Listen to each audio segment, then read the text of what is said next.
Buenos días, buenas tardes, buenas noches, a la hora que sea. A continuación quiero compartir con ustedes una conversación con la doctora Rosana Alvarado, ex asambleísta y ex ministra de Justicia, sobre algunos temas de actualidad del Ecuador, particularmente sobre el levantamiento carcelario que se produjo en semanas recientes. Christian Johnson presenta. Estamos con la doctora Rosana Alvarado. Vamos a comenzar una conversación biográfica, histórica, para llegar al final al tema que tiene que ver con la situación carcelaria del Ecuador, pero no podemos como elemento enfocar sobre ese hecho en un vacío. Entonces quería, como la doctora Alvarado tiene, a pesar de su juventud, una gran relación con la parte histórica del comienzo del siglo del Ecuador, vamos a aprovechar esa vivencia. Pero antes estábamos conversando sobre el acento cuencano. Cuando yo llegué a Cuenca la primera vez y viajaba a Quito, y yo le decía a la gente de Guayaquil, pero yo no noto diferencia entre Cuenca y Quito. Me decían, ¿qué? ¿Cómo no vas a notar? Estás sordo. No, y eso es un acento, es decir, todas las regiones, los países, las zonas, las ciudades, la parte de las... Cada lugar tiene un acento. Dice, no, yo no hablo con... No, todos hablamos con algún tipo de acentuación que le da la característica, lo que tú decías hace un rato, si habla un puertorriqueño, habla un cubano, o habla un dominicano, habla un venezolano, un ecuatoriano de la sierra, un ecuatoriano de la sierra sur, es decir, cada región tiene esa manera de decir las palabras, ¿no? Que es algo que ahí viene, pues. Qué bueno, Rosana.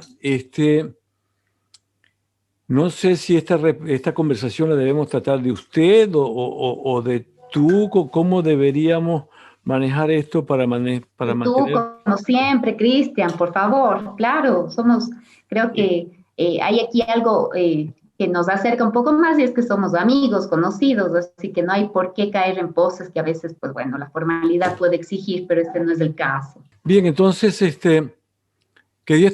vamos a llegar a la situación carcelaria, pero como te expliqué al principio, esto es biográfico, es decir, tú has estado en la Constituyente, en la Asamblea Constituyente, 2007, 2009 al 17 en la Asamblea, ministra de Justicia, 2017 y 18. A pesar de esa corta edad, estás involucrada en tantas cosas, matrimonio igualitario, la no violencia obligada contra la mujer, el de tipificar el femicidio como un crimen. ¿Por dónde empezamos contigo? ¿Dónde comenzamos esta historia? Gracias, Cristian. Primero quiero agradecerte por la posibilidad de este diálogo, agradecer a la gente que se enlaza, que nos puede estar escuchando, a la que le resulte interesante esta conversación. Bueno, yo te diría que esto tan generoso que dices, como que tuviera alguna experiencia, alguna circulación en todos los cambios que se han ido dando en el país, bueno, viene a partir del 2007 en el sentido en el que tuve una participación en la política formal. Antes, un poquito, unos pinitos, podríamos decir, en la universidad o tal vez en el colegio, pero eso del consejo estudiantil, que vos sabes, además en un colegio religioso, privado, en fin, unas características que le hacían muy singular. Podríamos hablar de unos inicios en política, como que empezabas a transitar por allí, pero no era la política real hasta la que llegó ya en el año 2007 y además con la convocatoria a la Asamblea Constituyente de Montecristi. Me parece que allí sí podemos empezar a hablar de una verdadera incidencia política, de haber podido conseguir la constitución que tenemos, que ha sido tan maltratada en estos últimos años por parte de este gobierno, pero también podemos hablar de todos los cambios que se hicieron posible a partir de todas las luchas, de todas las reivindicaciones de los movimientos sociales que pudieron ser posibilitadas en la constituyente de Montecristi. El fuerte tuyo es evitar o buscar maneras de evitar o de terminar con la violencia doméstica o la violencia contra la mujer, la violencia de género. Tipificar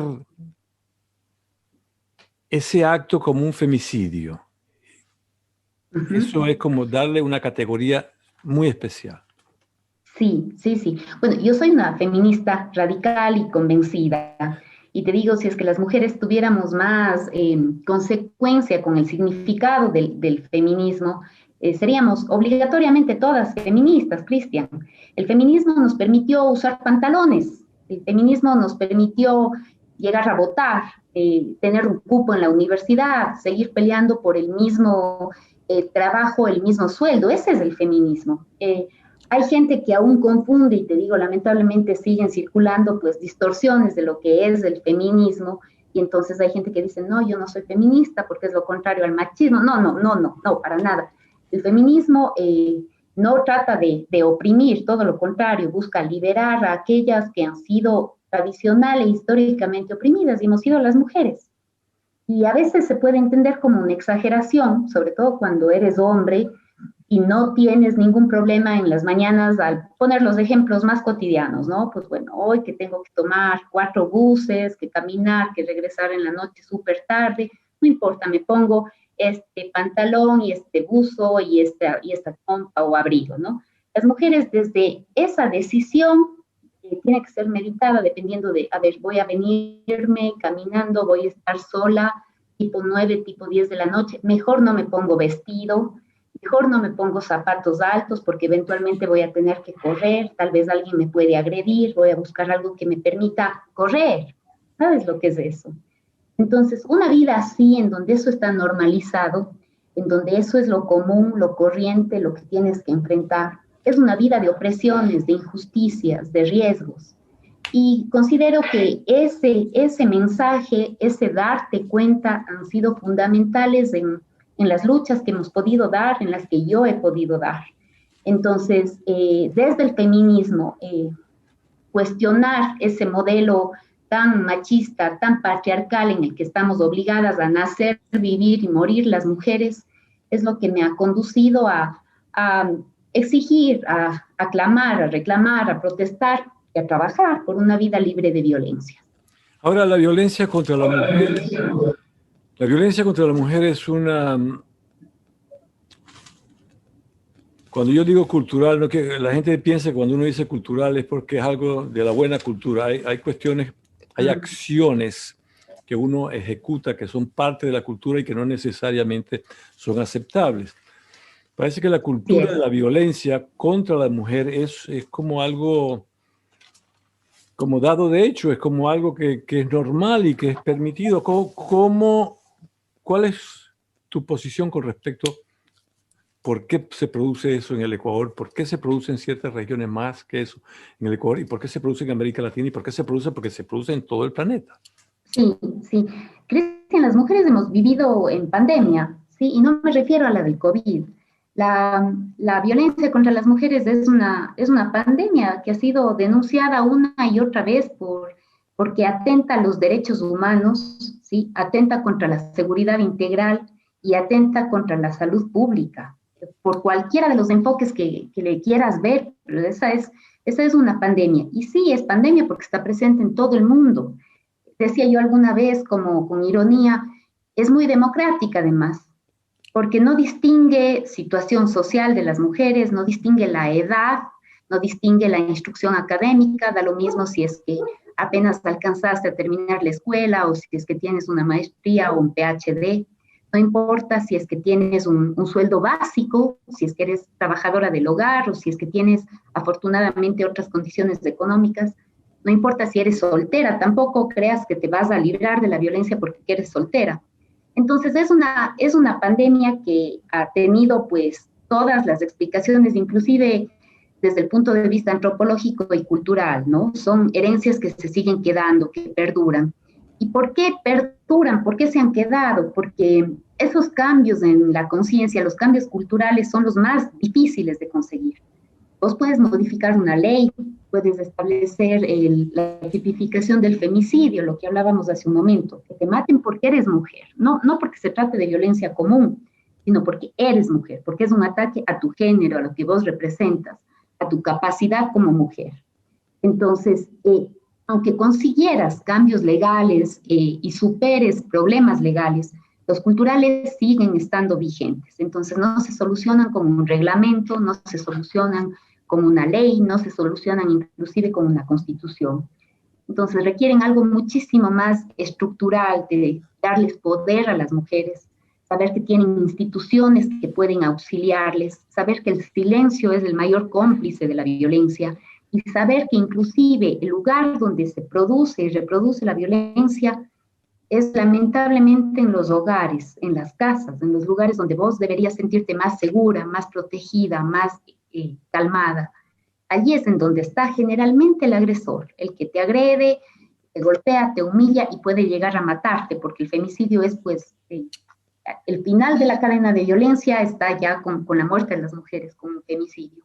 Entonces es complicado sobre todo si pretendes que solamente con la aprobación de una ley pues vas a modificar esta violencia, esta cadena de violencia, o que solamente con una llamada de auxilio o un botón de pánico vas a conseguir que pare la violencia. No es así. Es un problema que hay que atacar desde diferentes, a través de diferentes mecanismos, y también sin descuidar aquello que es importantísimo, darles a las mujeres algún tipo de autonomía o de independencia económica, Cristian. Una mujer que tiene al día siguiente que pagar las pensiones de sus hijos, llevarles al médico, lidiar con el tema escolar, de alimentación, de pensiones alimenticias. Es difícil que le pidas denuncia, haz que le metan preso al agresor, olvídate de él, sal de la casa. ¿Dónde va a ir? ¿Dónde va a ir? Además, la mujer llevando a sus hijos, ¿no? Entonces son temas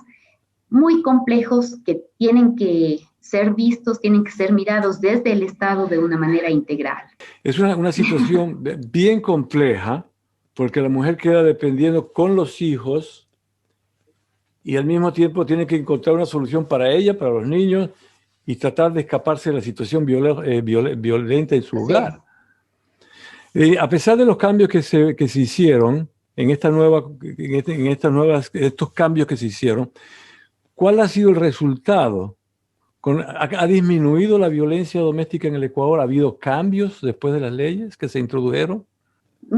Creo que hay más conciencia de lo que significa la violencia, de las sanciones hacia el femicida, de la posibilidad de que las mujeres sepan que ya la denuncia es algo que va a ser tramitado, aunque bueno, tal vez sin llegar a los resultados más óptimos o esperados. Me parece que esos son los cambios fundamentales, pero si es que vamos y hacemos un recuerdo o un conteo de cuál es del número de mujeres asesinadas, del número de femicidios, otra vez los datos son escalofriantes, ¿no? Otra vez los datos te queda debiendo, la sociedad te queda debiendo, el mundo te queda debiendo. Y además las amenazas, conforme procuramos dar algún paso, conforme procuramos caminar, creo que ha crecido la rabia, la ira de quienes nos agreden, de quienes nos quieren atacar frente a esos cambios o a esos avances. Y te pongo un par de ejemplos. Aquí en Cuenca ha sido un puente, el puente que está en la escalinata del CIDAP, del Centro Interamericano de Artesanía y Arte Popular. A este puente le hemos llamado Vivas Nos Queremos. Ha sido un lugar en donde se han convocado organizaciones de mujeres, organizaciones feministas, un lugar de concentración y de protesta por el número de crímenes, por el número de muertes de mujeres de manera violenta, ¿no? Y allí mismo, 2 o 3 días antes del 8 de marzo, fíjate el emblema y lo que significa el 8 de marzo, la víspera del 8 de marzo, ese puente que siempre aparece con leyendas de vivas nos queremos, no queremos una mujer, una compañera más asesinada, ese puente amaneció vandalizado por una agrupación, quién sabe, que se llama Cuenca Facha, ¿sí? Que empezó, vandalizó el puente, viendo que están buscando a las feministas, ¿no? Y se ofrecía recompensa, una manera de humillar, de ofender y de amenazar a todas aquellas compañeras que hacían su militancia allí. Entonces, me parece que aun cuando en la ley se establezcan sanciones a los agresores, creo que están ellos porque son generalmente hombres quienes nos agreden, por eso utilizo pues el masculino cuando me refiero a los agresores, me parece que están como muy convencidos de su impunidad, ¿sí? Y no les preocupa el hecho de que sean descubiertos, de que frente a ellos pues pudiera iniciarse una investigación, un proceso penal para dar con quiénes son los responsables de atacarnos de esa manera, quiénes son los responsables de ofendernos o de amenazarnos. Entonces es un tema que, aunque tengas ley, aunque tengas constitución, aunque tengamos firmados tratados, acuerdos internacionales para defender a las mujeres y para conseguir para ellas una vida libre de violencia, pues la verdad, la realidad es otra. Otra de las cosas interesantes que sucedieron en tu vida, fuiste una de las, estabas en la terna para vicepresidente del Ecuador con María Alejandra Espinosa, María Fernanda Vicuña y tú. María Fernanda Espinosa y María Alejandra Vicuña. Perdón, me equivoqué. Estabas en la terna, sí, entre María Fernanda Espinosa, María Alejandra Vicuña y tú eras una de las tres que podrían llegar a ser vicepresidente del país. ¿Qué hubiera sido de tu vida si tú hubieras llegado a ser vicepresidente? ¿Has pensado? No, mejor no he pensado. No he pensado. Yo era la tercera en la terna, entonces, sabes, bueno, habrá una excepción en la número tres o cuarta vicepresidente que acompaña al actual gobierno, que una cosa medio sorprendente, ¿no? No fue elegida ni la primera, que en ese caso era la ministra Romo, después Juan Sebastián Roldán, el secretario de gabinete, secretario del presidente, y fue elegida la tercera, ¿no? Esa fue como una sorpresa. Cuando en general lo que se estila, y fue en el caso de María Alejandra Vicuña, que la que encabeza la terna, pues sea ella la elegida, es como el mensaje, digamos, ¿no? Prefiero, te digo, Cristian, no ni siquiera tener muy presente eso. Primero resulta imponderable y luego fíjate en lo que ha devenido este gobierno. La verdad es que nunca creo que ni en la peor pesadilla se nos pudo ocurrir, que esto se nos venía. Este es un gobierno que no le ha honrado a la voluntad popular, que no le honró a su plan de gobierno, que no ha tenido escrúpulos para dolerse de la situación de su pueblo, para gobernar para su pueblo. Este es un gobierno que nos ha retrocedido como nunca hubiéramos creído y ha gobernado para las élites. Así que yo fui ministra de Lenín Moreno 15 meses. Procuré hacer el mejor trabajo posible. Y bueno, creo que tampoco sirvió de mucho porque en definitiva no era un Estado a favor de la mayoría, a favor del pueblo ecuatoriano, ¿no? Y eso se ha ido cada día que pasa, pues confirmando y confirmando. A buena hora ya estamos en la cuenta regresiva, se acaba este gobierno y esperemos que vengan días mejores, más esperanzadores para el país. ¿Cuándo te diste cuenta tú que, estando ya de ministra en la presidencia, durante la presidencia del actual presidente, ¿cuándo te diste cuenta tú que las cosas habían cambiado de base, que no era lo que tú pensabas que venía antes, el presidente anterior, Rafael Correa? A mí me parece que luego de la consulta popular del 2018, ¿sí? Luego de esa consulta, pues se obtuvo lo que posiblemente era lo que buscaban, ¿sí? Era lo que buscaban, o sea, poder tener las preguntas a su favor, los resultados de esa consulta a su favor, para darle un giro de timón, pero impresionante a la política y al mismo gobierno. Y me parece que a partir de allí ya todos quienes veníamos de la Revolución Ciudadana, quienes veníamos del proceso de los 10 años, pues les íbamos resultando cada vez más incómodos, Cristian, cada vez más incómodos. Incómodos porque no éramos personas que cumplíamos disposiciones o presiones u órdenes, incómodos porque no éramos personas que hubiéramos visto con buenos ojos pues lo que se vino después, ¿no? Acercamientos al Fondo Monetario, quitarle el asilo a Julián Assange, algunas decisiones que en su momento fueron emblemáticas y que le colocaban al país pues frente al mundo como un país referente de soberanía, un país que en sus condiciones, un país pequeño, de limitaciones económicas, un país que no era pues tan desarrollado, pero un país que estaba decidido a hacerse respetar, a tener soberanía, a tener independencia, autonomía, a ser un país que protegía a sus ciudadanos dentro y fuera de él. Entonces, me parece a mí que luego de la consulta y ya al cabo del primer año de gobierno, pues además vas viendo en las fechas cómo se iban deshaciendo de aquellos que les resultábamos ya incómodos, ¿no? Yo fui 15 meses ministra hasta el 23 de agosto del 2018 y luego de eso, pues creo que ya todos quienes estábamos, quienes veníamos de estos 10 años ya salieron, nos sacaron, nos renunciaron, nos eliminaron el ministerio, en fin, la palabra que prefieras. Tú estuviste poco más de un año en el ministerio.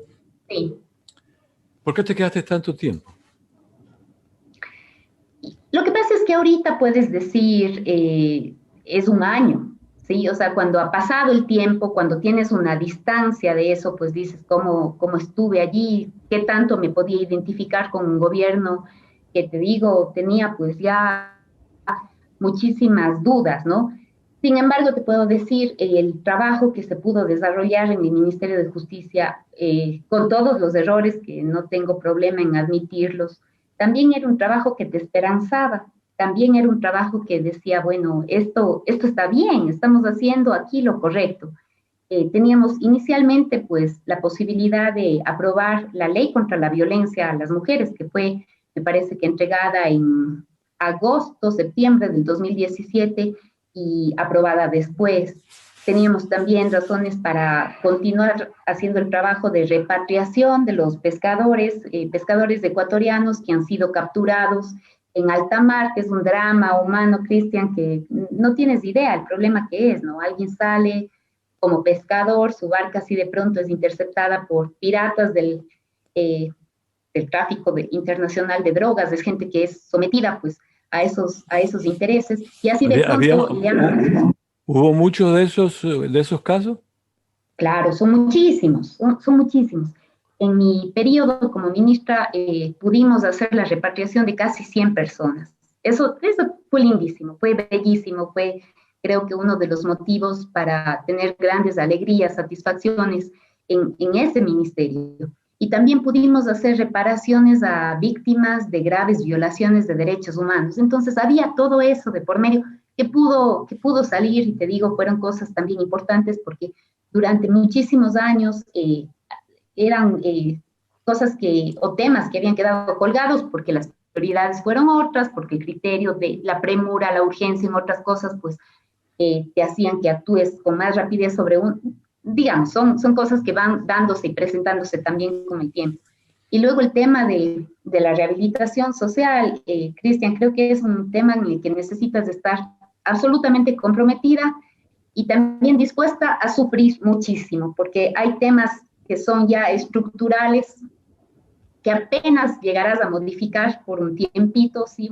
Como a tratar de que la balanza un poquito llegue a moverse, pero finalmente tener presente que lo estructural es muy complicado que pueda ser transformado de un momento al otro, o en un año, o por una ministra o por otra, ¿no?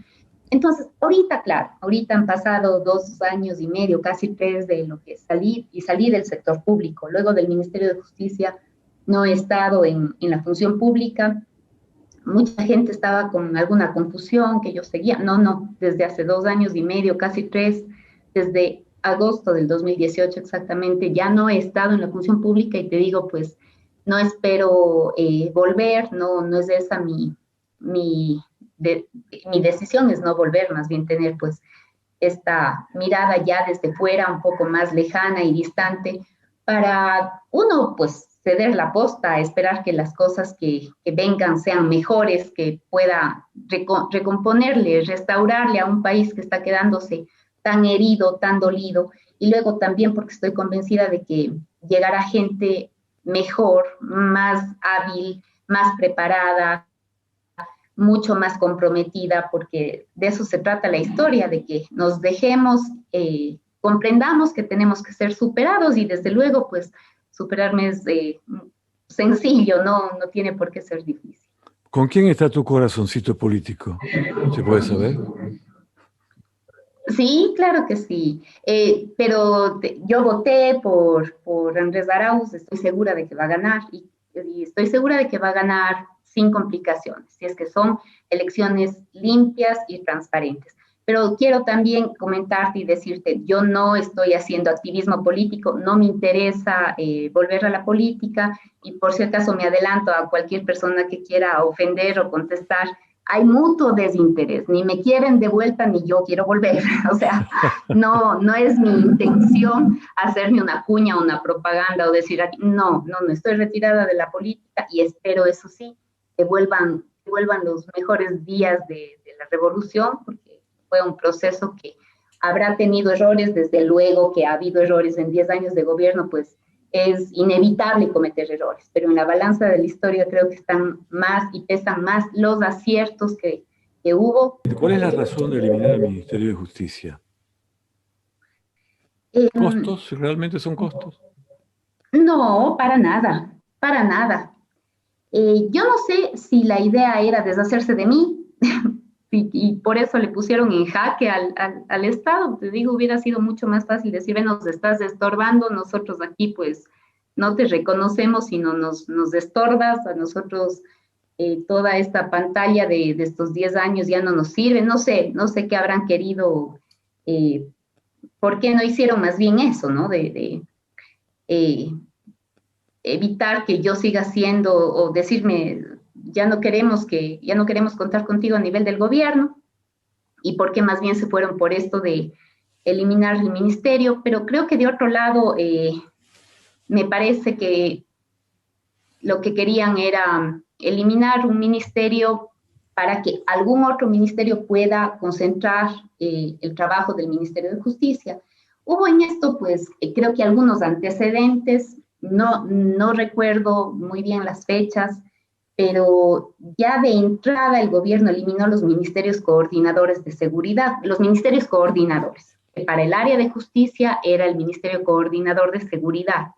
Ya eliminado ese ministerio coordinador, luego pasaron a que el Ministerio del Interior volvió a denominarse Ministerio de Gobierno y Policía, y después Ministerio de Política, porque también desaparecieron la Secretaría de Gestión de la Política. Y después, no sé cuál fue la motivación principal, como te digo, si deshacerse de quienes veníamos de los 10 años de Revolución Ciudadana, de los que nos denominaban los correístas, los soplones, los que están, no sé, era una serie de ataques también en ese sentido.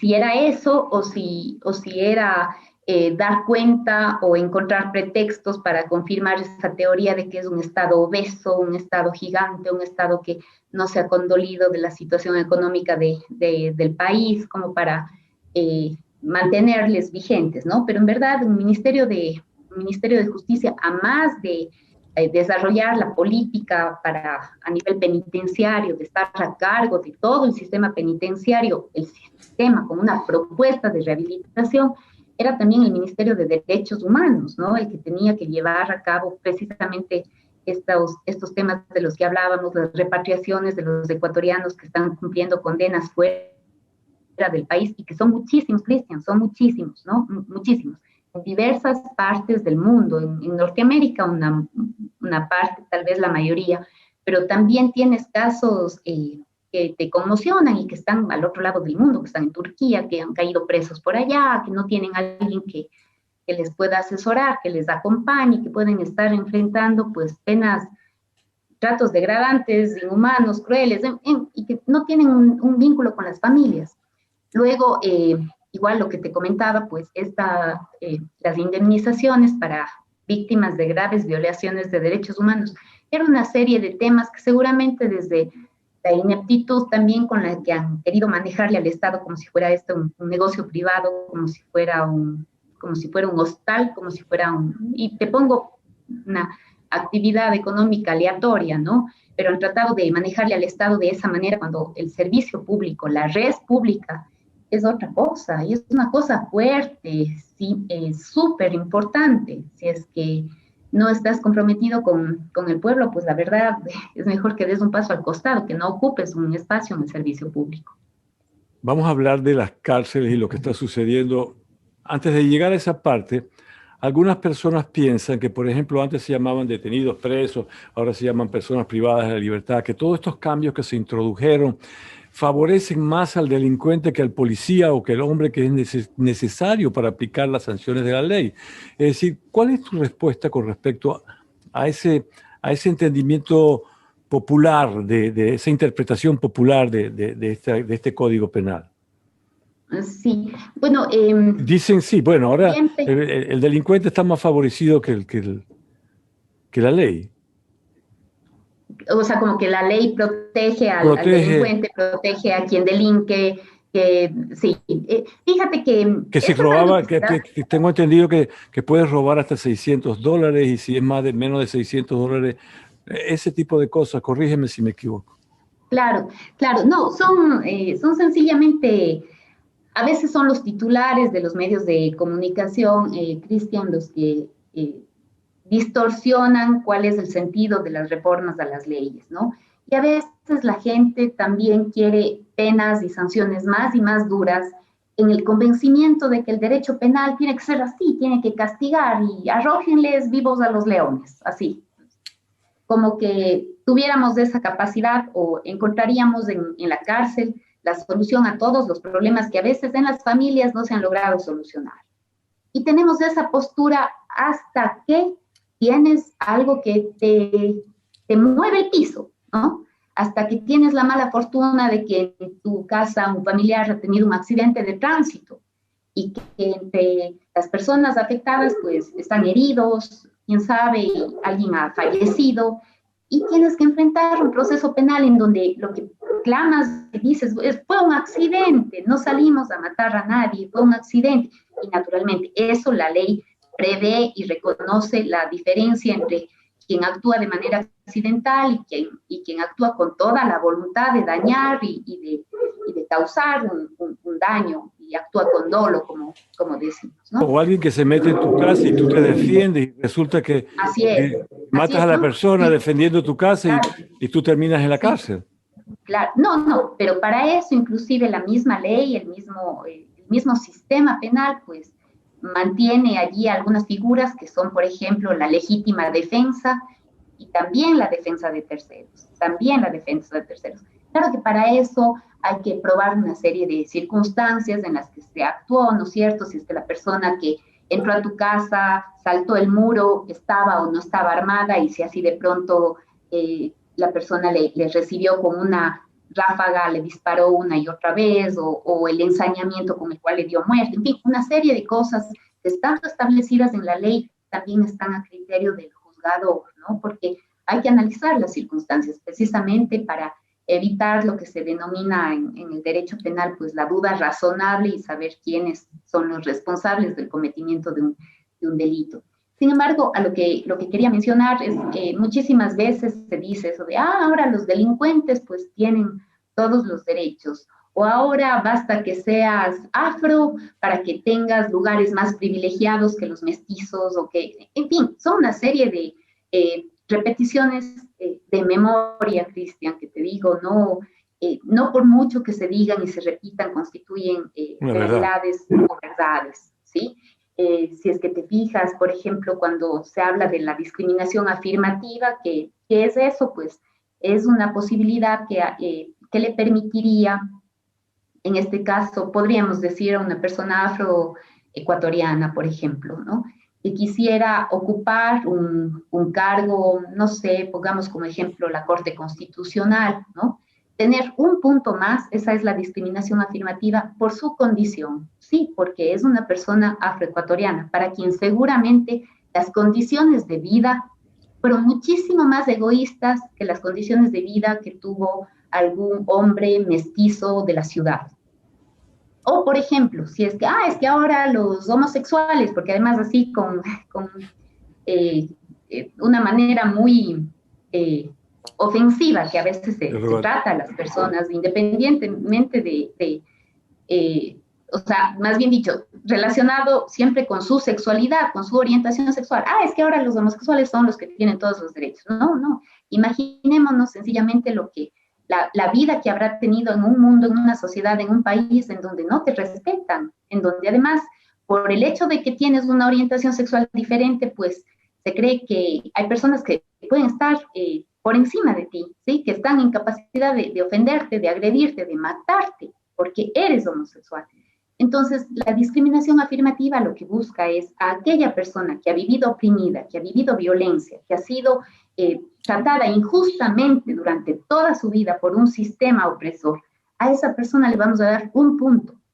Y quién sabe si ese punto le ayuda apenas, es un pequeño impulso para igualarle a aquel que sí, que no tuvo mayores problemas, que pudo estudiar lo que quiso, que pudo, quién sabe, si especializarse fuera del país, que tuvo educación privada porque vino de una familia de privilegios, que no tuvo que dar la lucha que aquel afroecuatoriano, aquella mujer lesbiana, aquel indígena rural tuvo que enfrentar.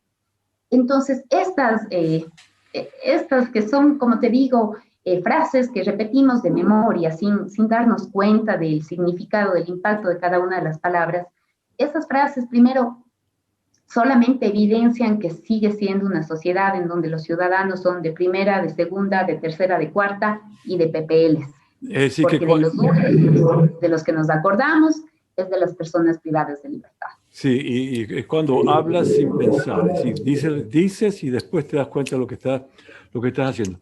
Vamos a entrar a las cárceles. Eso de entrar a las cárceles no es cosa seria, no es cosa para tomarse a la ligera. Yo recuerdo que en el año 1979 me fui a hacer un documental al penal García Moreno, el Panóptico, y fui con un camarógrafo, Washington Bastidas y yo, porque nos habían dicho que había niños en el penal. Y entonces yo iba del penal y me decían, no, aquí no hay niños. Entonces dije, déjenme pasar una noche, y me dejaron pasar una noche larga.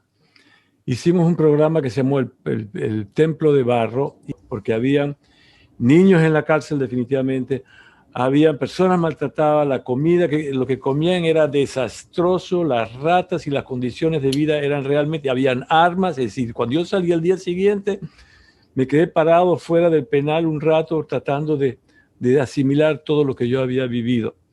Y no lo pude sacar. Lamentablemente, ese es uno de los videos que se extravió de mi colección, no lo encuentro, me encantaría tenerlo. Porque decirle a una persona, resulta difícil entender el concepto de que cuando te privan de la libertad, de cuando te cierran en un lugar, en un espacio y la llave te priva de la libertad. Encima de que estás privado de la libertad con otra persona o con otras personas. Es decir, tu mundo se transforma completamente. Puede ser porque eres un delincuente común, puede ser porque eres alguien que salió a la calle, tuvo un accidente de tránsito, alguien que tuvo una situación que no ha explicado porque todavía no ha habido un juicio.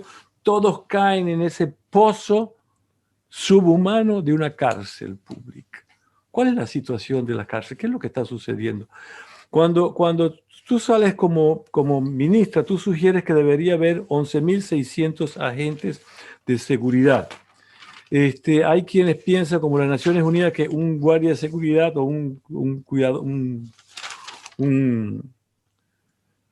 una persona que cuida un agente de seguridad debe ser 10, según las Naciones Unidas. Es decir, fluctúan. Actualmente en el Ecuador la cosa es monstruosa y al mismo tiempo, mientras menos hay, más poder les das para que puedan negociar y continuar con la corrupción que gobierna en ese cuerpo. Sí, Cristian, es de los temas más complejos que he tenido que enfrentar. Era un tema que trabajar en ese tema con compromiso, con honestidad, con capacidad, procurando que todo el tiempo, pues, aprender, seguir estudiando las mejores soluciones, ¿no? Como te digo, también con unos problemas que son gigantes, que pasan también por la infraestructura, la ausencia de personal, la ausencia de recursos económicos, la ausencia de tecnología, un elevadísimo número de personas privadas de libertad. Creo que también hacía falta hacer una revisión de la ley para saber por qué de un momento al otro, pues, subió en tanto el porcentaje de privados de libertad. Entonces, es, como te digo, un tema muy, muy doloroso, porque luego, al principio, pues estás como mucho más ilusionada y convencida de que vas a poder provocar transformaciones. Después ya no tanto, porque te vas encontrando con algo que se llama realidad.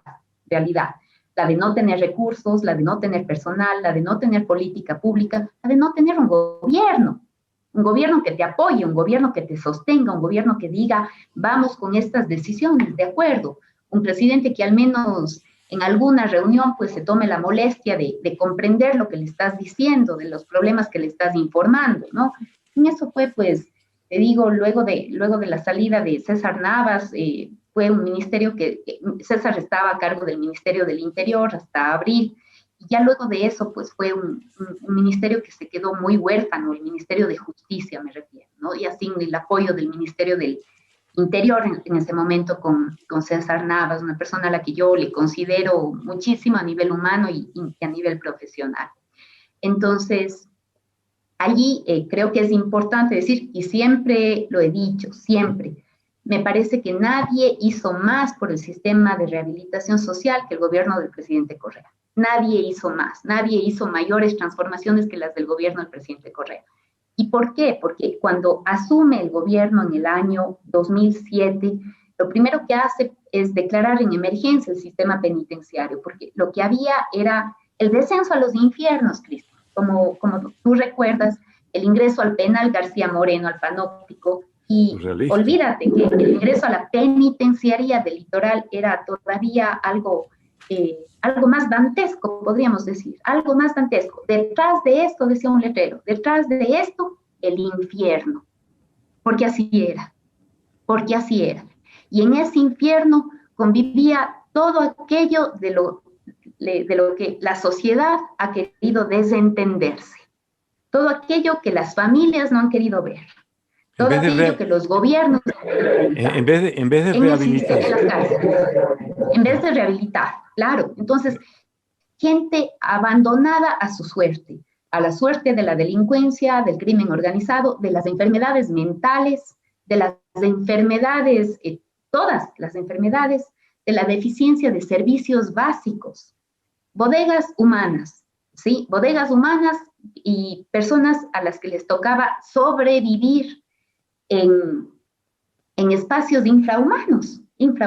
Entonces, obviamente era un imperativo inmediato, un imperativo ético, pues la reforma del sistema de rehabilitación, y me parece que ahí Correa tuvo inmensos aciertos, como por ejemplo la necesidad de construir más infraestructura. Por supuesto, no te digo que la solución sea andar por la vida construyendo más y más cárceles, no, nadie dice eso, pero sí era una medida indispensable, por supuesto. Conseguir más plazas, dada la población penitenciaria que tienes y a la que tienes que atender en condiciones dignas, porque es gente que ha sido privada de su libertad, no de su dignidad. Entonces, crear, sí, un número adecuado de plazas en donde puedas tenerles a esas personas, pero sumado a una política pública de rehabilitación social. ¿Qué quiere decir? El gobierno del presidente Correa, pues, tuvo presente la rehabilitación a través de los programas Cero Ocio, que provocaban a medida de las posibilidades, porque te digo, ni siquiera en 5 o en 10 años puedes solucionar problemas que tienen más de 100 años. Entonces, incluir dentro de los centros de rehabilitación la posibilidad de que las personas privadas de libertad puedan continuar con sus estudios, puedan tener su ficha de salud, puedan tener un dispensario, un policlínico al interior de los centros de rehabilitación, que pueda haber el personal suficiente, pero además capacitado como celador o como agente de seguridad penitenciaria. Que esos agentes que toda la vida también fueron olvidados casi al nivel de las personas privadas de libertad, que esos agentes puedan tener una carrera de profesionalización, que puedan recibir el pago de las horas extras, que además tenemos tal ausencia de personal calificado, de agentes de seguridad penitenciaria, mucho más allá. Yo a veces escucho, he estado muy alejada de la política, pero a veces escucho que, bueno, si es que tenemos 40,000 privados de la libertad y tenemos 1,500 agentes, entonces hay que dividir 40,000 para 1,500, y entonces ese es el número, un agente cuida a tantas personas. Y tampoco es así, porque eso sería si es que tuvieras turnos de 8 horas, pero ya te imaginarás, es obvio que en un centro de rehabilitación pues son las 24 horas, los 365 días del año. De manera que tienes más déficit inclusive del que se menciona de agentes de seguridad penitenciaria. Agentes que no tienen la capacitación, la carrera, que no tienen además su propio uniforme, que no tienen las herramientas con las cuales poder desarrollar su trabajo, que no tienen tampoco sistemas con los cuales pues no se ha desarrollado un sistema de confianza con el que puedas hacer la correspondiente selección, porque también, así como dentro de las cárceles, pues tienes personas de alto nivel o de perfil criminógeno, que se llama, también tienes agentes de seguridad penitenciaria en quienes no puedes confiar. También tienes gente que ha delinquido y que está presente en la policía, ¿sí? Hay mal elemento también a nivel de los agentes, y eso es algo que está presente, que son parte de los problemas estructurales del sistema penitenciario en el Ecuador y en todo el mundo, Cristian. Entonces, todo eso, imagínate, junto con un gobierno que le ha desatendido por completo al país, no se diga a las cárceles. Imagínate en lo que se convertía en una bomba de tiempo que puede estallar y como dinamita en las manos de cualquier persona. Y no va a dejar de estallar. Las cifras. Así es. Las cifras más o menos son 38.729 privados de libertad, 29.746 plazas, quiere decir que hay un déficit de 8.900 lugares que no hay. Es decir, hay 8.900 personas que no tienen, que están presos, detenidos, privados de su libertad, perdón, y no tienen lugar donde ir. Tienes 1.418 guardias, dividido entre dos porque tienes dos turnos, ¿verdad? Tienes 700 para cuidar a toda esta gente. Entonces, eso puede explicar en parte lo que sucedió. Vamos a entrar, qué fue lo que sucedió y qué es lo que va a volver a suceder, porque yo me imagino que no se ha resuelto el problema. Sí, bueno, me parece que hay también que hacer un análisis de cómo llegamos a tener, cómo llega el país a tener más de 38.000 personas privadas de la libertad, ¿sí? Y eso viene también, si es que hacemos una mirada unos años atrás, hay que revisar qué pasó con el Código Orgánico Integral Penal, que me parece que fue un código que yo aprobé como legisladora, como asambleísta, con uno de los votos de aprobación fue el mío, ¿sí? Y me parece, te digo, siempre la distancia te ayuda a tomar con mayor serenidad las cosas, a hacer una reflexión. A ver, ha pasado 6 años o 7 años, veamos los resultados de ese código del COIP, Código Orgánico Integral Penal. Entonces, a partir de la vigencia del COIP, crece el número de privados de libertad, ¿sí? Y crece posiblemente porque las sanciones son más severas, hay mayor duración de cada privado de libertad en la cárcel, en lugar de que se quedaban 2 años por X delito, pues ahora se quedan 3, se quedan 4. Entonces, son puestos me refiero a las plazas para los PPLs, que no se van liberando al tiempo en que van ingresando nuevas personas privadas de libertad.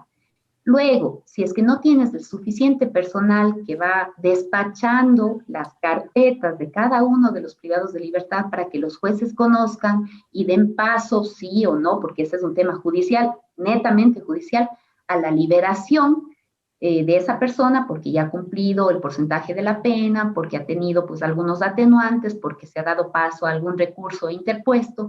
Si no tienes personal a nivel de los centros penitenciarios que revisen ese expediente y que se lo envíen al juez, pues ese es un tema que sigue quedándose allí y que se sigue arrastrando.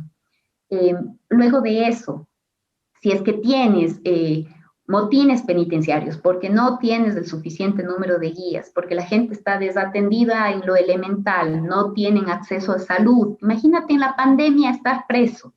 Imagínate cómo habrán sido las condiciones en las que la gente ha sorteado el COVID, en ese hacinamiento, en esa sobrepoblación, en esa ausencia de política pública y de Estado. ¿Cómo habrá sido sortear el COVID al interior de un centro?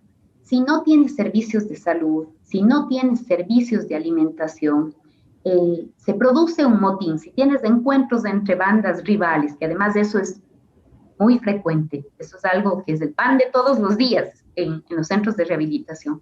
Los motines destruyen porque sí, es gente que lamentablemente es violenta, es agresiva, que no recibe terapia de diferente tipo, hay gente de muy difícil adaptación, hay otra gente que en cambio es tranquila y que no merece compartir lugares con personas tan problemáticas, Pero después de los motines, lo que te queda, además de eventualmente personas muertas, asesinadas, también te queda destrozo, violencia, cámaras que dejaron de funcionar, escáneres despedazados, rotos, la misma infraestructura alterada, ¿sí? Yo recuerdo, porque yo también tuve que enfrentar un par de motines, lo complicado, lo durísimo que fue, y cómo después de que, por ejemplo, habíamos con muchísimo sacrificio, muchísimos esfuerzos, habíamos conseguido un pabellón, adecentar el pabellón, reconstruir un pabellón para atender allí a todas las personas enfermas de TB, de tuberculosis, en el año 2017, enfermos de tuberculosis. 2 o 3 días después de ocupado, ese pabellón estaba destrozado, completamente destrozado. Te desanima, ¿sí? Te destroza, te golpea muchísimo porque dices, bueno, esa es la realidad, este era mi compromiso, mi ilusión, mi esperanza, pero la realidad es otra. Si vas acumulando todo este tipo de problemas, Cristian, que como comento, pues son de diferente índole, son muy duros, muy, muy duros, todos los días alguna novedad de ese tipo, pues de verdad te endurecían y decías, no me voy a dar por vencida, hay algo que sí se puede conseguir. Pero bueno, la realidad te va como poniendo tu cable a tierra y entonces cuando el Estado se desconecta completamente de eso, cuando no hace nada por atender a una población que está siempre necesitando de atención prioritaria, porque esas son las personas privadas de libertad. A veces se dice también en esas frases que se repiten de memoria, ay, qué buena comida tienen, tantos derechos y los delincuentes comen mejor en los orfelinatos que en los centros de inclusión económica y social. No, no, no, te digo, las condiciones también de alimentación, el presupuesto que el Estado tenía en esos momentos para poder cubrir la demanda de alimentación, todo se iba quedando corto, todo se iba quedando corto. Entonces, si luego de eso has instalado una manera de gobernar en la que todo se resuelve a través de las presiones de las redes sociales, Cristian, del Twitter, de los videos, de las cadenas de distorsiones que a veces circulan por WhatsApp, presionas de tal o cual manera a los jueces y el sistema de operación de justicia también aterrorizado para no dar trámite a las carpetas de, no sé, indultos a los microtraficantes o a lo que se denominan los correos o las mulas del narcotráfico. Las cárceles se siguen llenando de más y más gente y más los problemas que el gobierno ha sido incapaz de atender. Ni siquiera te hablo de solucionar. El gobierno incapaz de atender. Y no echo la culpa a una persona, a un ministro o a otro, porque no se trata de eso. Este es un tema en donde el gobierno, como gobierno, ¿sí?, se ha desentendido completamente, le ha quitado personal, le ha quitado presupuesto, le ha quitado infraestructura, no ha tenido, no se ha conmovido con los problemas que están fuera de las cárceles, peor todavía va siquiera a acordarse lo que estaba dentro. ¿Cuál crees tú que va a ser el resultado de esto?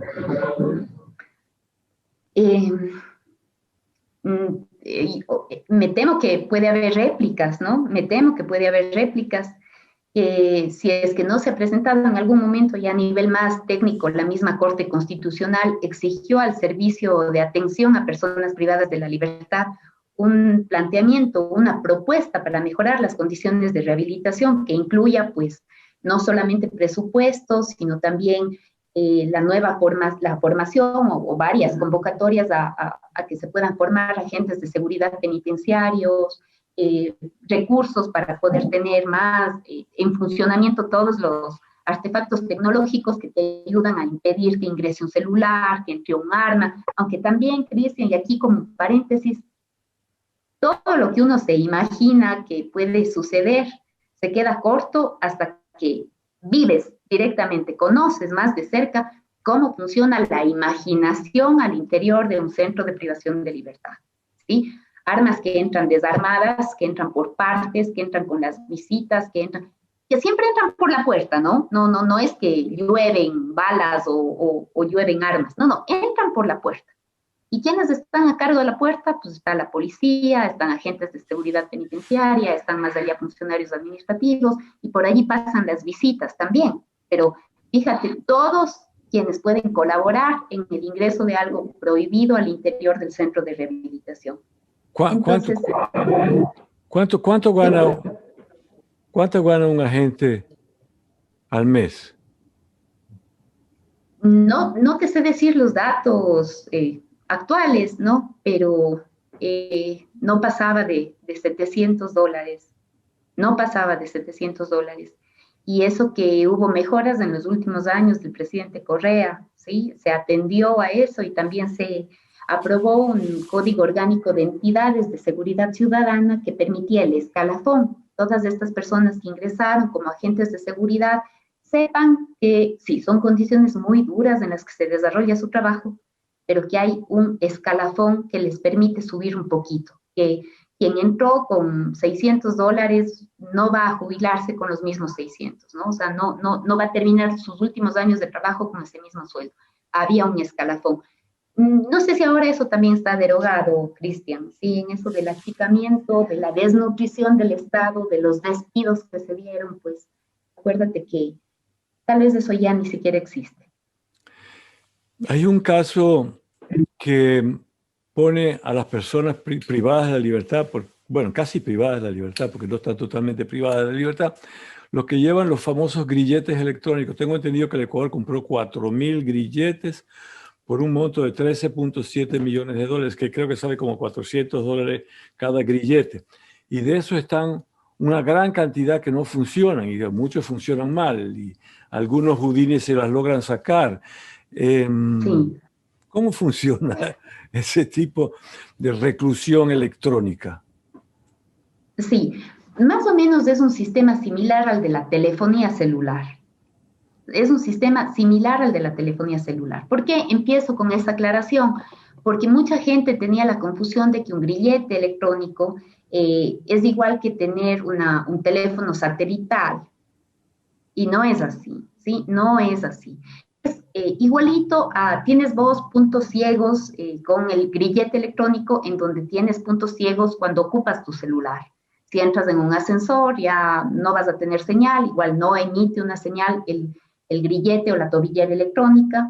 Si es que estás en un túnel, si es que estás bajo un puente, si es que estás transitando por diferentes zonas, pues puede ser que no tengas señal celular y que tampoco el grillete reporte actividad a la base o al centro de monitoreo. Esta fue una compra que se hizo, bueno, cuando yo llegué al Ministerio de Justicia nos tocaba implementar el uso de los grilletes electrónicos. Y a mí me parece que han sido, en medio de todo, una buena propuesta para evitar que la gente se siga acumulando y concentrando dentro de los centros de rehabilitación. Naturalmente, pasa por el buen criterio del juzgador. A una persona que le pone en peligro a la sociedad, no le vas a poner un grillete electrónico, le vas a mandar directamente al centro de rehabilitación, por supuesto, el momento en que le dictes una prisión preventiva, en fin, o sea, a un agresor de niños, de niñas, no le vas a poner un grillete electrónico, no le vas a poner, tienes que saber, en eso también tienes que utilizar el criterio, las circunstancias, las pruebas, las condiciones, el tipo de delito, inclusive para saber distinguir a quién le vas a mandar, le vas a ordenar o disponer que use el grillete y a quién le vas a dar otra medida, que en este caso es la privación de libertad, ¿no? Sin embargo, como te digo, es una herramienta que puede tener también un porcentaje, un margen de error, por supuesto, porque hasta ahora pues no hay 100% de fiabilidad. Y también puedes tener el caso de una persona privada de libertad que así como tiene una imaginación gigante para conseguir señal celular al interior de un centro de rehabilitación, también se ingenia para sacarse o para zafar la tobillera electrónica. También ha habido ese tipo de casos, o casos de personas que aún puestas del grillete vuelven a delinquir. Entonces, en esos casos le corresponde al juez, nunca al Ministerio de Justicia, jamás al que era Ministerio de Justicia y que ahora ya no existe. En cualquier caso, le toca al juzgador cambiarle la medida y decirle, usted incumple, mantiene ese mal comportamiento mientras utiliza grillete, así que en este momento usted, pues, le cambio la medida, usted se va detenido, va a un centro de rehabilitación. Hay entonces, claro, recuerdo, lo que puedo recordar, grilletes, tobilleras rotas, destruidas, mal usadas, ahogadas, en fin, todo, ¿no? Había una garantía y un seguro en ese momento para reponer aquellos que se han dañado por fallas y defectos de origen, de fábrica. Pero también, claro, el problema era el otro, que las personas que utilizan los grilletes no siempre tienen el mejor cuidado, o hasta le quieren dañar, quieren forzar las seguridades, quieren dañarle, por supuesto. Entonces, esos son temas que son inevitables con el uso de una herramienta como es esta. Todo esto canaliza, todo lo que has dicho, los jueces que aplican las penas, la persona que te detiene, el que va con el carro de la policía. Es decir, hay múltiples posibilidades para que el sistema de justicia sea ineficiente. Sí, y se corrompa. Corrupto. Claro, por supuesto, Cristian. No, ya te imaginarás, tal vez está de más decir, pero hay algunos despistados que decían, ¿por qué la ministra no le apretó bien el grillete al fulano, sultano PPLNN? ¿Sí? No, la ministra no tiene idea de cómo se coloca la tobillera porque no es la encargada de hacer esa tarea. Para eso existían personas que fueron previamente capacitadas, formadas, que tenían que colocar el grillete, que tenían que hacer los reportes, que tenían que hacer el monitoreo. Ahora, si en eso tienes, porque había la pantalla de monitoreo de todas las personas que utilizan el grillete y ves cómo sucede en las películas, vas viendo el foquito por donde se va encendiendo dependiendo de por dónde transita esa persona privada de libertad, ¿no?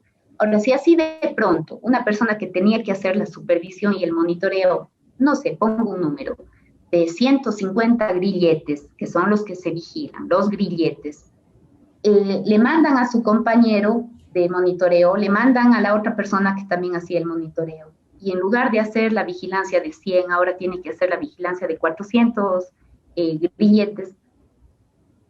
Oye, si tiene por acá una alarma y en la pantalla, pues ya se le salen del radar otras 2, otras 3, y tiene que levantarse para hacer la llamada de emergencia.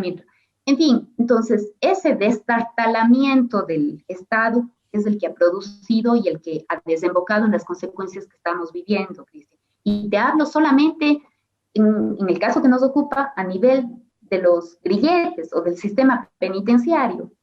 Imaginémonos qué será lo que está sucediendo a nivel del Ministerio de Inclusión Económica y Social, a nivel de los parques nacionales y del Ministerio del Ambiente, todas esas personas que tenían que hacer vigilancia como los guardaparques, como los guías, como quienes tienen que controlar desastres naturales, en fin, un estado en jaque, un estado desnutrido, es un estado que se ha ido desvaneciendo en estos últimos años. Es de verdad muy, muy triste el panorama.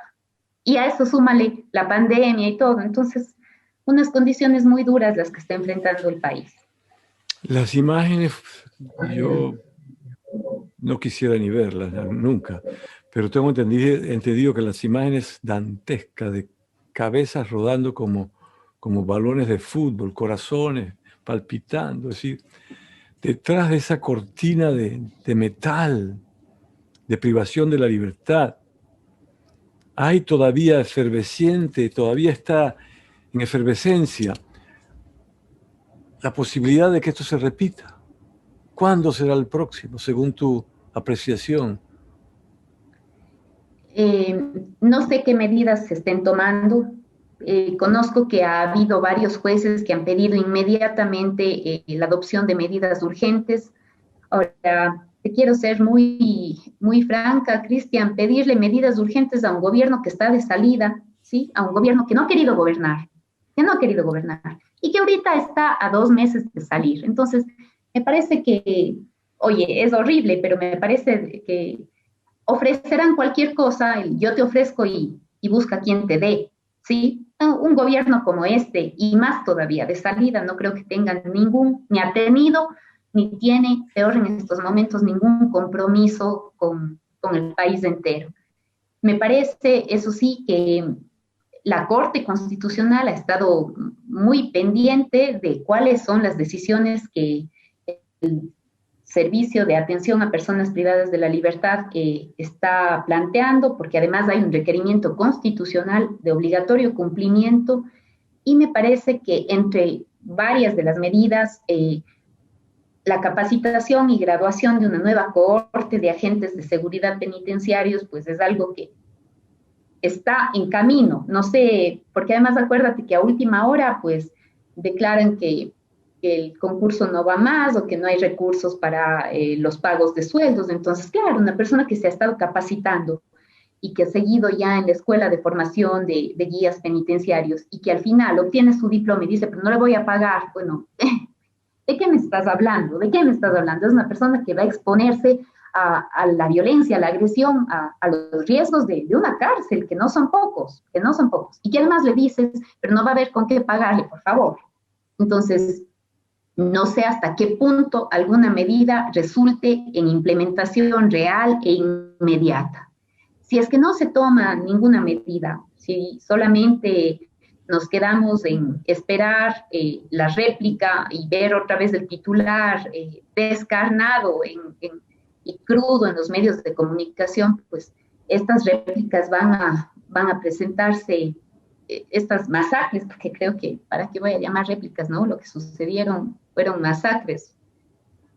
No te sabría decir cuál va a ser el siguiente capítulo, pero me parece que estamos advertidos, prevenidos, que podemos, que puede, el gobierno está obligado, así esté de salida, a tomar algunas medidas emergentes que pasan por el destino de recursos, o sea, por la liberación de fondos para que inmediatamente esos fondos sirvan para apaciguar o para al menos recuperar algo de control a nivel de la tecnología que tienes colocada allí, que no está sirviendo, escáneres, los inhibidores de señal, por ejemplo, el reforzamiento de las seguridades de cada uno de los pabellones donde se presentaron estos disturbios y todo quedó destruido, una serie de medidas que obligan al desembolso de fondos.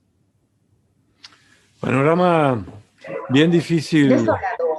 Desolador. De resolver, pero cuando tú estás hablando de PPLs, pero hablamos de José Ramírez, de Pablo Rendón, de Ana María Castillo, de personas, no de números. Nombres y apellidos. Son nombres y apellidos de algunas personas que tuvieron algún pequeño roce con la justicia y están detenidas, privadas de la libertad. Sí. Y cómo le trata de darle el mensaje, es decir, pongámonos en el lugar de esa gente que está todas las mañanas esperando, todas las noches, todos los momentos de su vida, esperando un aliento de que lo van a sacar, de que se acabó su sentencia, de que hay una solución para su vida. Pongámonos en el lugar de esa gente que está allá adentro. Así es. Y te digo, Cristian, ese es el mayor número de privados de libertad. No es del criminal violento, agresivo, capaz de matar a un niño, a una niña con ensañamiento. No es ese la mayor parte de privados de la libertad, ¿sí? Allí tienes gente porque yo les vi, o sea, yo les conozco, he estado al interior de los centros de rehabilitación todas las semanas visitaba al menos 2 centros de rehabilitación, pero yo ingresaba a los pabellones, porque me parece que esa era la manera con la que puedes procurar el control de los centros, saber que hay un ministerio y que hay un Estado que están allí, presentes, pendientes. Y a veces me decían, no, es que es muy peligroso. Yo decía, es mi trabajo. Y si es que adentro puede haber armas, si es que hay armas, ¿quién permitió el ingreso de las armas? ¿Por dónde entraron las armas? Y si a la misma ministra le están diciendo que es peligroso, entonces, ¿de qué estamos hablando? Si somos unos inútiles, ineficientes, ineficaces, pues estamos sobrando aquí en un espacio tan fuerte, de tanta confrontación como es un sistema de rehabilitación. Había que ingresar. Y sí, al interior de eso encuentras, además, encuentras cosas de las que no te vas a informar de otra manera, salvo que estés allí, que tú misma las estés viviendo y conociendo.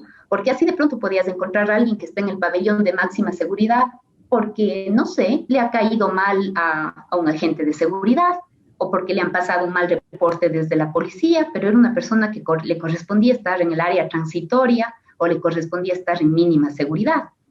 ¿Me explico? Entonces, tenías que tener la templanza, la fortaleza suficiente como para enfrentar eso desde adentro. Y allí te das cuenta que, claro, así como hay personas de altísima peligrosidad, si se puede utilizar aún ese término, también tienes personas que el destino le jugó una mala pasada, que pudo estar en el momento equivocado y en el lugar equivocado, ¿sí? Y que no era una persona que tenía antecedentes, no era una persona de la que no podías tener buenas referencias. Y también, aún en ese lugar que a veces se convierte en un infierno, ¿sí? También encuentras manifestaciones de solidaridad increíbles, impresionantes.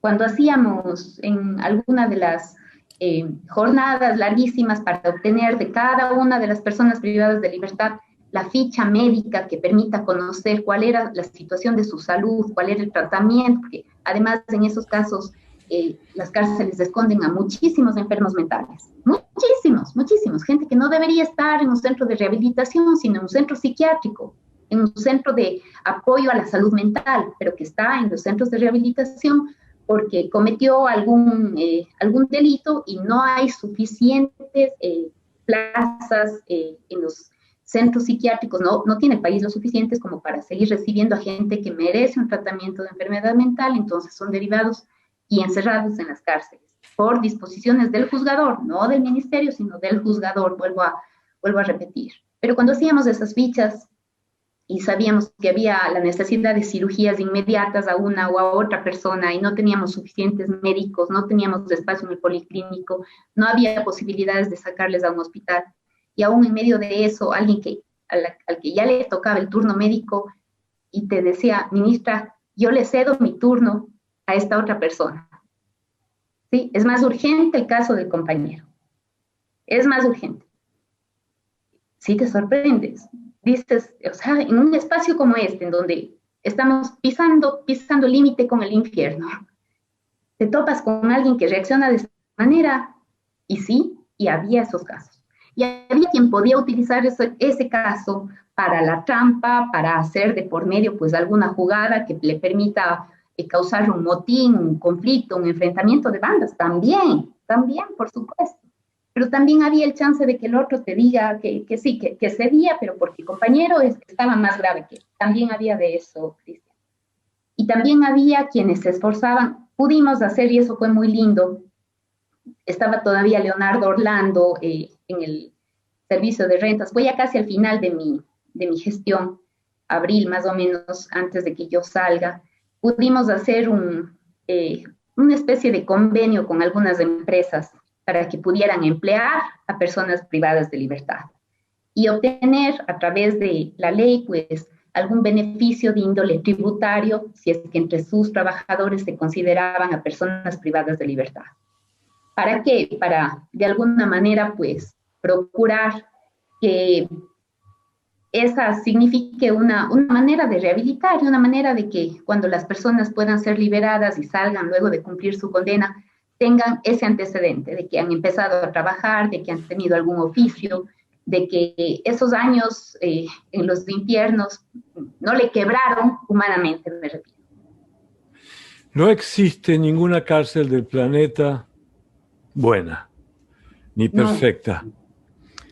Pero en este momento las cárceles de Ecuador están como algo salido de un cuadro de Dante, una cosa realmente espeluznante, una cuestión subhumana, y no puede continuar de esa manera. No. Quiero agradecerte muchísimo el tiempo que nos has dado, mucho más de lo que esperábamos. Fue aún sí una conversación que nos ha ilustrado muchísimo lo que hay detrás de esa cortina de metal, de esa oscuridad total, donde se pierden las almas y los cuerpos sufren a cada instante, que están privados de su libertad. Por aquí ya se cruza mi hijo. Gracias. Más bien, Cristian, te digo, ha sido una conversación que me ha permitido recordar algunos temas duros, fuertes, pero temas que te obligan a tener un compromiso más allá de lo individual. Las cárceles creo que merecen una nueva propuesta, ¿sí? Las cárceles en ninguna parte del mundo han solucionado los temas de seguridad, en ninguna parte del mundo, son un fracaso en general. Pero mientras el Estado, la sociedad, la gente no le eche una mirada también desde su humanidad a saber que detrás de esos muros estamos escondiendo lo que nosotros mismos somos, ¿sí? Lo que nosotros mismos somos. El producto de la pobreza, de la violencia, de la exclusión, de la marginación. Creo que nadie tiene derecho a olvidarse de eso. Ahí escondemos lo que no queremos ver y que hemos producido nosotros mismos. Ojalá vengan mejores tiempos para el país, para la gente, porque el país, el pueblo, merece algo mejor. Muchas gracias, Rosana Alvarado, la última ministra de Justicia. Bien, de esa manera hemos llegado al final de esta conversación. Manténganse en contacto con nosotros para compartir temas similares. Hasta la próxima. Christian Johnson presenta